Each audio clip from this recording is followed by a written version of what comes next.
Hi, I'm Elizabeth. And I'm Cody. And this is Keeping Score Board Game Reviews. And today we're going to talk a little bit about our adventures at GenCon 2026. Adventures they were. Yeah, I mean, it was everything from a tornado warning to parking lots that were flooding. It rained inside. Yeah, it rained inside the building, which was really not good for some of the vendors. I'm sure a lot of you have heard about most of this stuff, but... So, yeah, I mean, GenCon, in case you don't know what it is there was approximately 74,000 like-minded people getting together for the weekend in Indianapolis, and there was 4 days of vendors. There was obviously dogs that missed you when you were gone. There were classes that you could take. There were games that you could play with other people. There were things you could learn how to play. There was seeing famous people, meeting authors, all sorts of things. Trey Parker played Camp Grizzly, which was a game I was demoing for Trick or Treat. That was really cool. He did it in a different room, though, so I didn't get to see him. So, yeah, it's the biggest board gaming convention in the United States, at least. So it's a pretty big deal to go. It was, of course, sold out this year. And Cody worked this year with the game. So why don't you tell us what you worked for? Typically, especially since I've been injured, the only way I get to go to Gen Con is by volunteering to sit down and teach people games. So the last couple of years, the people at All Play and Trick or Treat have both shared me throughout Gen Con. So I'll work half the time at Trick or Treat, half the time at All Play. And this year I even did a little bit of work for Mind Clash at a teach and play for Emberheart at one of the local Good Games game stores. It's fun. It's really busy for me. I don't get a chance to do a lot of the events or demo a ton of games or any of those types of things. But while I was working, I let Elizabeth take advantage of the fact that she didn't have to this year at Gen Con, so she got to take some classes. So she's going to tell you a little bit about that, and we'll return to me.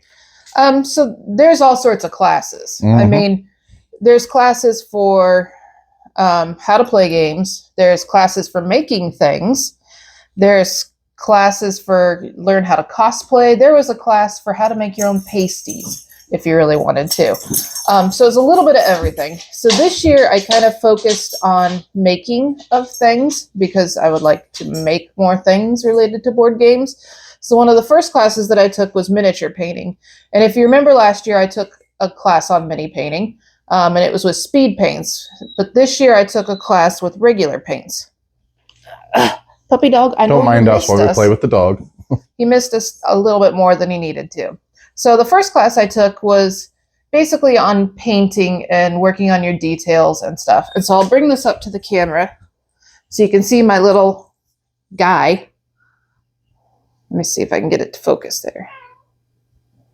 So you can kind of see this little dude that I painted. He's got his chainmail on. He's evidently got a little bitty skull mask, which I didn't realize was a mask. I thought it was skin. So this was the first thing that I painted. And it was a good class because I learned more about different techniques for layering and working with non-speed paints, which was good. Mm-hmm. Then the next class that I took was on airbrushing. I took a class and you weren't able to use an airbrush because of the fact it was inside, but it was all about maintaining and cleaning and taking apart an airbrush clear down to the base components. So that way, if you get a clog, you then know how to fix it and whatnot. So I took apart an airbrush. I mean, this is the one I got. It's a Badger Patriot 105. It's a good basic airbrush, they said, for doing a little bit of everything. And this will also apply over to our miniature painting as well, once I practice with it, obviously. They're having to ship the little compressor to me because they didn't bring those to Gen Con because that was too much. So hopefully you'll see some proof of me airbrushing things, or next year you'll hear about me putting it in the sales floor and not airbrushing. You totally will see things about us airbrushing because we have to paint the Marvel and Star Wars games from Asmodee and Atomic Mass. So yes, you will see those. The other class that I took was dice making, and I got into this one kind of last minute on Sunday. It was something I was curious about because it involves resin pouring, and there's lots of really pretty dice. So I decided this year that I was going to buy some dice. Because she wants to play the Dungeon Crawler Carl RPG. And dice have always been unlucky for me. So I found this big dice. And if you look at it, when you shake it up, it's pretty. There's stuff that moves around on the inside, the glitter moves and whatnot. And this kind of appeals to my creative side, kind of like my yarn dyeing and stuff. So I took a class about how to make dice. Excuse me, Boris. Excuse me. Don't mind our puppy. It was a very basic class. So we did some basic white resin dice that I poured and that set up in the amount of time that we had for the class. I had a defect on my D6, so it's never going to roll quite right, but if I use it against somebody else, maybe it'll help me. And then we used some pre-made dice that they had already poured and set up and whatnot. And then we worked on sanding them to get out the imperfections and then on inking in the numbers. So it was a very bare bones basic class, but it was good because it kind of gave me an idea as to what it takes to do this. And it's really not a huge difference from what I already do with my yarn and whatnot. So we'll see as to if I do dice or not. There's quite a few accessories that you need to have do it safely because most of the resins have some pretty toxic fumes. So you have to do pretty well ventilated areas. N95 mask, all that stuff. And you use a pressure pot to get all the air bubbles out and to help it cure better. So we'll see. I may just be a dice goblin and be buying dice instead. Which, there's nothing wrong with. So those were the big classes that I took, but then I also got into some games. I really wanted to go this year because of the whole Dungeon Crawler Carl. Is it Unmatched or is it... What's the game? So Dungeon Crawler Carl, Renegade had a big game found. It was the tabletop RPG with all of its stuff and accessories. And then they did an Unstoppable. So they took Unstoppable, which was one of their solo games, and the system got adjusted to be for for Princess Donna and Carl. So now it's a 2-player co-op game. It still has the solo rules as well, but it's a completely Dungeon Crawler Carl themed version of Unstoppable.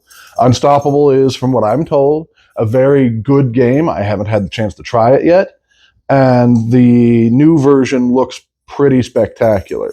So when I found out that Matt Dinneman and Jeff Hayes, who wrote the books and who voiced the Audible respectively books, were going to be there, I was super thrilled. And I was like, oh my God, I need to try to get get an autograph or meet them or tell them how awesome I think they are, or even try out these games that we've already backed quite a while back. Well, every other crawler in the world had the exact same idea, and I got into 0 things that I wanted to. But I was able to wait around during some of the games, and if somebody didn't show up, I was able to then get in. So I played the Unstoppable game. I played as Carl, and my person that I was playing with was Princess Donut. It was a very interesting game. It was very, very, very loud in there because there was a lot of games going on. They had the pinball machine that's coming out for Dungeon Crawler Carl, which looks cool, right next to me, and it was a little overwhelming for me. I think that the game's going to be really good. And I mean, I did what Carl does, smush things with my feet, in order to kill the little bitty goblins. And paid daddy tax. Yeah. And if you don't know what we're talking about with Dungeon Crawler Carl, it's a book series that imagine the world is ending, and in order for you to survive, you have to go through an alien regime's dungeon to escape. So you have to try to level up and get more points and stuff. It's a phenomenal book series. There's 8 of them out now, written by Matt Dinneman. The audiobooks are hilarious. They're voiced by Jeff Hayes. I've listened to them multiple times already because it makes me happy to listen to it. Mm-hmm. There was a gigantic crawler meetup over on Victory Field, and there was almost 2,000 crawlers that got together, some in cosplay, for a gigantic Dungeon Crawler Carl photo opportunity.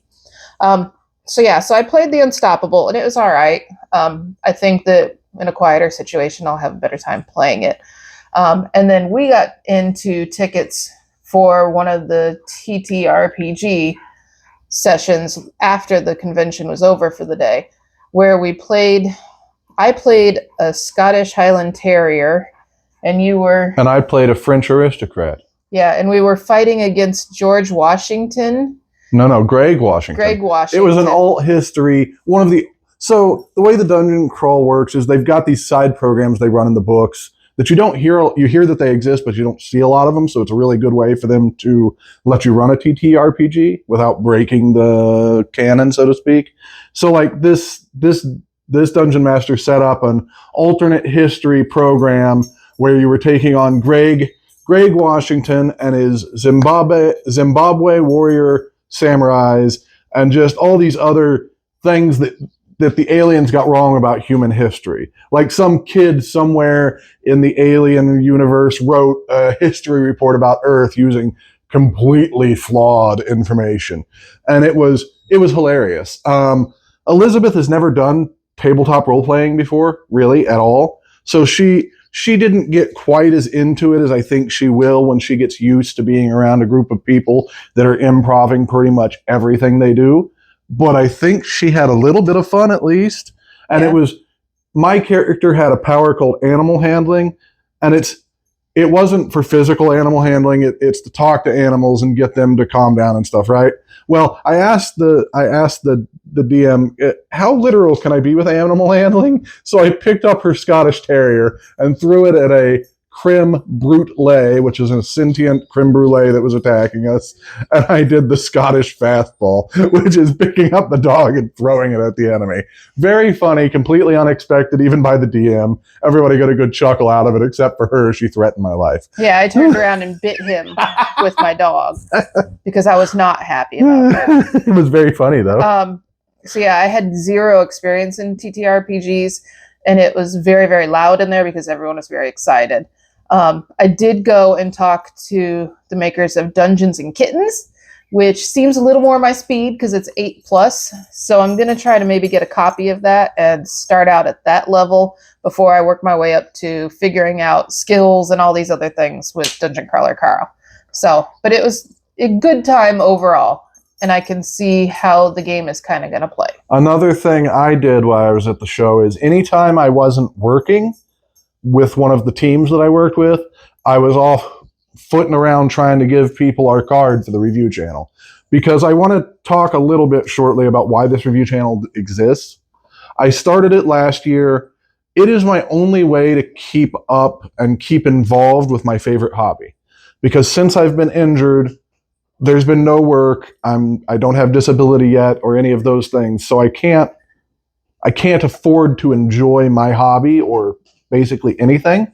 So by starting this channel and working for these teams to talk about their games and get them out there, I exist in this hobby purely by their kindness and their willingness to let me talk about their games. So I cannot state how important and how emotionally involved I am with this hobby, and how thankful I am for every single team and company that has shared their products with us. Because without their kindness, I don't get to do this anymore. So thank you, everyone. I just wanted to get that out there for you guys. So now that we've talked about kind of what we did at the show, would you like to talk about some of our favorite games, dear? Yeah. So, I mean, obviously, if you go to something like this, you're going to come home with some games. Luckily, the number of games that we came home with that are for review purposes way outweigh the small number of games that we actually purchased. Mm-hmm. So there's going to be a lot of review content coming in the next couple of months, because we got a lot of really nice games given to us to give a try out. And some of the companies are sending us more. Yeah. So, you know, if you are local to like the Macomb, Illinois area and you would like to play, let us know. We're always looking for extra gamers, you know, to give some of these new games out a try out. Another thing that we will probably mention is we got to go to a media event for All Play, mm-hmm. which was a lot of fun. We got to see some of their new games, hear about new things, and we got to meet one of Cody's favorite people, who was an actual Final Girl from the Final Girl series. Yeah, Jen is she's a lady from Germany, and she started out covering board games simply because she likes the solo playability of Final Girl, which is also the only game I've ever given a perfect score. So you guys know how much I love that. So meeting her was cool. I will stay in touch. She's a really cool person. We had a blast at dinner with her. And we'll link her YouTube channel. We'll link her on this too, as we will the other companies we talk about and things. So we did that. We got some review games from All Play. Now let's talk about some of the stuff that you guys see on the table, dear. Okay, so mine's a very varied mix. So I do not like big crunchy games. And when Cody gave me his list of, these are the games I want the most, there was a very common theme. Big crunchy game. Big crunchy games and being like a king or a prince and taking over lands. Almost every game involved that. Last year it was space. This year it was being a lord. Not my style at all. ADHD. Blame the ADHD. My style is more Boop Shuffle from Smirk and Dagger. I have not played Boop Shuffle yet. However, I have Boop. And it's one of our favorite games. And it was the very first game I got that I absolutely loved. So this is all about, you play a card and you try to boop your kittens together to get 3 in a row and turn them into adult cats. And then if you can get 3 adult cats, you win. So it sounds like it's basically the Boop game, but in card format. So it's a little bit more portable and travel friendly. So it's for all of ages 10 plus. It's only a 2-player game. However, that's right up my alley. And then I'll take my turn and talk about a game. So I want to bring up this one we got for review, just as we did that one, from Smirk and Dagger Games. This one's called Blorp. And it's a tile-laying game where you're trying to connect these mysterious Blorp creatures' trumpets and spores and just all sorts of different strange creature stuff. We obviously haven't played it. I saw it on the table and it looked cute. It looks like a lot of fun. And it is also from Smirk and Dagger Games. I do want to say Kurt, who runs Smirk and Dagger Games, is one of the absolute kindest people in the entire industry. He was one of the first people to believe in our channel. So we will be featuring several Smirk and Dagger games from this year, just like we did last year, because he and his company are some of the best people you'll ever meet. So if you get a chance to try out their games, do so, because you're supporting one of the kindest individuals I have ever met. So those of you who are family have played Monstrosity. I got the main Monstrosity last year. With a bunch of expansions. However, this year they had a plants and they had a science expansion. So, of course, I had to pick those up. Because last year I got the robots, and the robots were They're difficult. So difficult to draw. But the whole point is that you draw a card that has something on it. You're given X number of minutes to describe it to all the investigators, who then have to try to draw what it is you're describing.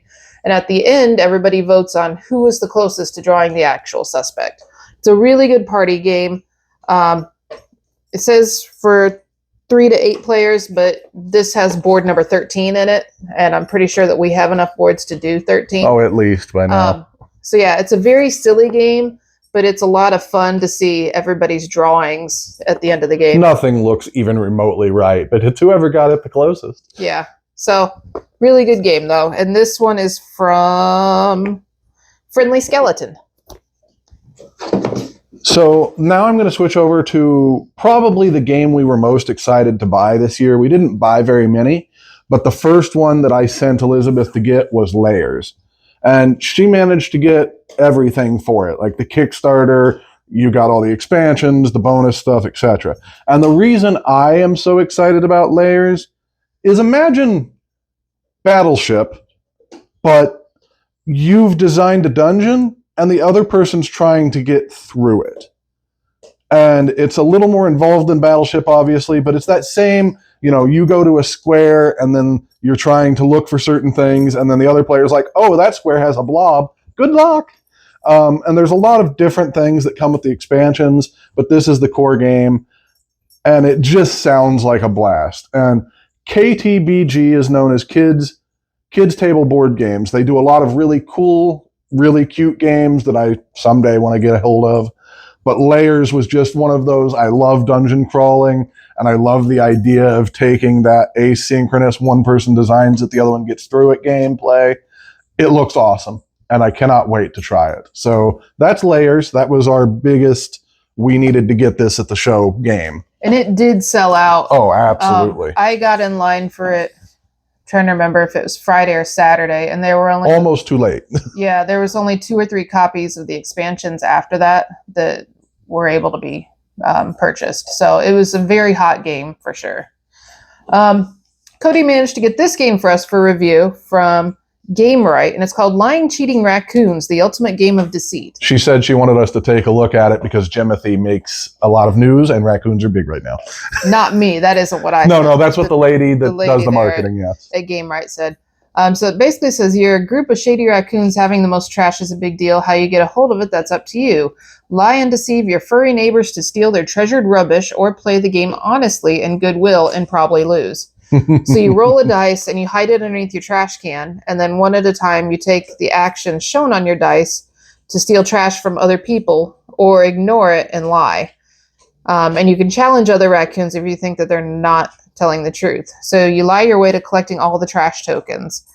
It sounds very entertaining and nice and simple. It's 8+, so once again, right up my alley. 2 to 6 players. So yeah, we will definitely try to play this soon, hopefully with my niece, because I think she'd like this too. I think she'd think this was pretty funny. I think even your mom would think that's fun. All right. So then I'm going to talk about Brave and Bold bag building combat game. So this is by a newer company, Resurrection Games. They didn't exist over 2 years ago. They're brand new. This is their first major release. We got in touch with one of the brothers that runs the company, Brian. Excellent, wonderful person, very helpful, very educational. You know, he told us some places to go to get even better about doing this type of content. He was kind enough to give us the Superman and Lex Luthor expansion box, which lets us play as these 2 heroes, which will give us a really good idea how the game plays, let us know if we want to cover more of it. And I think Elizabeth, more than anything, was excited about this because she looked at it and Brian described it, and she's like, that not only sounds simple, but it sounds fun and easy to play, and like it's going to be really good. So we're really looking forward to taking a deep look at Brave and the Bold. And who knows, if we really like this one, you might see a lot more of these characters pop up in videos in the future. So that's Brave and the Bold. Thank you, Brian, as always. Oh, excuse me, I'm still catching up. All right, so I saw this game. Oh, boy. And it's by Gnomesky Games, and it's called Get Gnomed. And they're a very small independent team. I think it was a gentleman and his wife and their friend that run the whole thing. Yeah. So be the first to steal your opponent's lawn ornament. So you start out with 2 players. The expansion takes it up to 4. And you're on a lawn, and you're fighting for your gnomish territory. Now, how you do that is you play close cards to power up your gnomes. So I'm just going to kind of show you this because this is what got me when I was looking at their products originally. I was like, okay, what's this? So you can play as the Outrageous Owls. So you get different types of clothing to put on your gnome to then be able to move farther and or attack. So like his hat tells you what his range is. His hand tells you what the attack is. His defense is kind of his clothes, and then his shoes or boots tell you the speed that he's going to do. And you can equip these gnomes with some really wild stuff. Yeah, like here they gave me a holographic There's a couple pack, on the floor too. And he got a tuxedo for the civilized gnome. So your gnome can't attack or be attacked by gnomes who are wearing any $ cards. So you're placing these cards on your gnome to be able to play them. They also were selling hats, so that way you could be a gnome. Which we did not buy. No, we did not buy the gnome hats to wear. Though they're adorable. But, it was tempting, kind of. So yeah, this got me because of the fact it was just ridiculously cute when I saw it. And I was like, you know what? This isn't a very expensive game. They're a pretty small company. I'm like, I would like to play this because it looks very silly and it looks like a lot of fun. And when you play nature cards to befriend adorable critters. You play gnome cards to surprise your opponents with tricky antics. So yeah, I think this is going to be a really fun game and a really cute game. But you can definitely play it at 2, and then the board can expand out to do 4. I think, does it expand further with the expansion we got for it? Just 4? 4. Okay. That's why I asked her. She knew. I'm going to talk about Tend. So I don't get a chance to fanboy very often, but IV Studios is one of those studios that I've always dreamed of playing games from, and we got some small ones from them last year. Austin gave us, what was it? It was Graft, Time to Panic, and Pillars of Fate. And they were all great. We enjoyed them. This year, he went big. I mean, Austin is another one of those people I've met in the inventory or in the industry. He remembered me from last GenCon, which I didn't expect him to do. And he was super kind and super just everything. You know, he doesn't have to give us anything. We're a small channel. But he gave us Tend. And I mean, Tend is one of their big releases. It is a hefty game. It's like a roll and write combined with, I mean, just it. I can't describe it because I haven't played it enough, but it's beautiful, and I cannot wait for it to reach my table. And Austin is once again one of those amazingly kind people in the industry, and I will fanboy for IV Games anytime because they have some of the most gorgeous table presents and some of the coolest looking games I've ever seen. So that is a little bit about Tend. Hopefully that hits our table soon. It's a 1 to 6 player plus. They even gave us the deluxe markers to go with it. Super excited. So continuing on Elizabeth's pile of ridiculousness, I got a game called Box Top Pinball Haunted House from Pandasaurus Games. So this box becomes basically a pinball machine. For dice. No. Or is it, they're using dice? Or, yeah, they are. Oh, yeah. All right. So you're launching dice, and you explore haunted realms for extra points. You can gain bonus dice, and you can bounce it off the walls and hit monsters and knock your fellow investigators through a hole in the floor and collect hidden clues. I did not see this demoed anywhere. However, it sounded really cute. And it says it only takes 15 minutes to play, which I like. Mm-hmm. It's ages 6 plus, so anybody I know can play it for the most part, and 2 to 4 players. And this whole pinball thing was kind of my thing this year because I also got a game called Oh No Volcano or Uh-Oh Volcano, and it involves flicking a marble lava ball down a track of a volcano and trying to knock your components looks a lot off. like Plinko. Yeah. So this just looked kind of fun. So we've got Box Top Pinball Haunted House from Pandasaurus. Yeah, I think that was one of Pandasaurus's new releases last year that they were demoing, and it looks really solid. So I'm excited to play that, of course. We'll take a look at the other big purchase that I made, or had her make for us, Tales of Myth and Legend. It's by Van Ryder Games. It had a little trouble the first time on Kickstarter. They worked through a few things, then they went and did a Game Founder, a Kickstarter for it, and it did pretty good. And they had a few copies at GenCon this year. And by a few, I mean they had less than 200 copies. I think it was even less than 100 copies overall, something like that. Very limited release. There's a game, one of the first games I ever bought was Tales of the Arabian Nights that my brother currently owns. And this game is similar to that, and that there's a lot of story paragraphs in a very large book, but it also involves a little bit more game and a lot less randomness. But essentially, you're traveling around ancient Greece, and you're making this story. You're trying to score points by doing things, but there's all these really cool points of interest and story bits that happen. And it looks and sounds amazing. It's like a much better version of Tales of the Arabian Nights, which was one of my favorite games of all time. It's also written, I believe, primarily by Julia Hearn, and her writing for board games is always very, very good. She did a lot of the more recent Final Girls, and she's been involved in a lot of board game projects that involve stories, and she's an excellent writer. So to her, thank you. I'm a fan of your writing. Tales of Myth and Legend seems like it'll be a lot of fun, but this was the other big game I wanted from the show. And then we've got one more thing I brought to the table to talk about, because it's a bit different than anything else we cover. I went to Montcook Games. Last year, I had purchased the Old Gods of Appalachia core book for tabletop RPGs. I've read a little bit of it. We haven't played it more than I think I tried playing it with my friends in Champaign once, and we got started, we created characters, and then we never played again. So, but I am excited to take a look at these because this will help me be a better GM. These are supplement books with everything from pre-written stories to extra monsters, extra equipment, extra locations. And they're beautiful, and they're well written and well designed. And it uses Mont Cook's Cypher system, which is a really easy to use tabletop system for role-playing games. And we're going to be doing some shorts and things about these as we go.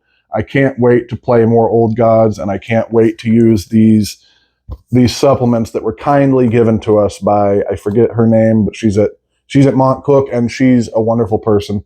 So I just want to thank her for these, because we're excited to try something new on the channel. And one other game that we didn't bring down, because I forgot until this moment, is we were gifted the game The Sheep. And from what I have seen, it's a horror game. About sheep. And we promised that when we get to play it, we will involve the sheep from our farm. So, you know, if it has a farm animal, you've suckered me in, even though I don't like horror. So that's going to be an interesting one as well when we get to it. And the Sheep is done by the team at Zero Tolerance Games. And it's I believe, their first big game. They by no means had to give us a copy, but they were very kind when we talked to them. And I don't think we can play a full game of it with the sheep outside, simply because I have this feeling they're going to try to eat the cards. But I'm pretty sure we can set a table out there with a couple chairs and a camera and do the unboxing where we open it and go through some of the components with you. We'll be fighting the sheep more than anything, but we will do a video with our sheep, because how can you not? It's like if we have a game about chickens, we have to check the chicken coop. It just is what it is. We'll not be doing that at night, though, because if this game imparts any horror to our sheep, I don't want to be there when that happens. I don't think our sheep are going to mysteriously grow tentacles, but you never know. So yeah, so that's kind of our GenCon 2026 recap. Yeah, I mean, there's plenty of other review games we were given. And once again, I can't express enough gratitude to the teams that were kind enough to work with us. And I can't express enough gratitude to Elizabeth either for being my mule and carrying all this crap. Yeah, because for being a hobby that, you know, isn't like cars and stuff, these things get really heavy when you have to walk to your parking lot. And we're very lucky in that a lot of companies trusted us with their games this year to review, and we greatly appreciate that. So until our next review video, we will see you guys later. Thank you all. Have a wonderful day.